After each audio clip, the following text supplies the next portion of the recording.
नमस्कार मित्रांनो, चालू घडामोडी या विषयावर आपण आज बघणार आहोत. व्हिडिओ बघण्याआधी व्हिडिओला लाईक अँड सबस्क्राईब करा. डिजिटल प्रमाणित पत्ता रचना ध्रुव लागू करण्यासाठी टपाल विभागाने पोस्ट ऑफिस कायदा 2023 मध्ये सुधारणाचा मसुदा जाहीर केला आहे. या प्रकल्पाचे उद्दिष्ट पत्ता शेअरिंग वापरकर्त्यांना अनुकूल भारताच्या वाढत्या डिजिटल अर्थव्यवस्थेशी सुसंगत आणि परस्पर वापरण्यायोग्य बनवणे आहे. ते अचूकता वाढवणे, वारंवार फॉर्म भरणे कमी करणे आणि खाजगी क्षेत्रातील नवप्रणाला प्रोत्साहन देणे आहे. हे 1 नंबर. 2 नंबर, 3 सीमावर्ती देशांमधील छळग्रस्त अल्पसंख्यांना 31 डिसेंबर 2024 पर्यंत भारतात निर्बंधमुक्त देण्याच्या केंद्राच्या अलीकडच्या निर्णयामुळे 1985च्या आसाम कराराचे पालन होते का हे स्पष्ट करावे अशी विनंती सर्वोच्च न्यायालयाने केंद्राला केली आहे.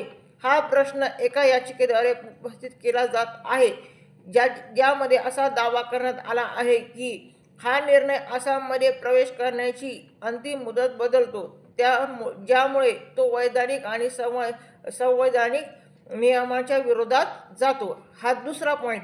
तिसरा पॉईंट, वितरण परवानाधारकांना सध्याचे नेटवर्क सामायिक करण्याची परवानगी देऊन केंद्राने ऊर्जेच्या वितरणाच्या संरचनेत महत्त्वपूर्ण बदल सुचवले आहेत. पायाभूत सुविधांचे दुहेरीकरण करणे, खर्च कमी करणे आणि कार्यक्षमता वाढवणे ही उद्दिष्टे आहेत. 2003च्या वीज कायद्यातील सुधारणांचा एक घटक असलेल्या या कार्यक्रमाचा उद्देश ग्राहकांना पुरवठादाराचा पर्याय देणे आणि अनुदाने प्रदान करण्याचा राज्य अधिकार राखून स्पर्धा प्रोत्साहित करणे आहे. हे आहेत आजचे चालू घडामोडी. धन्यवाद.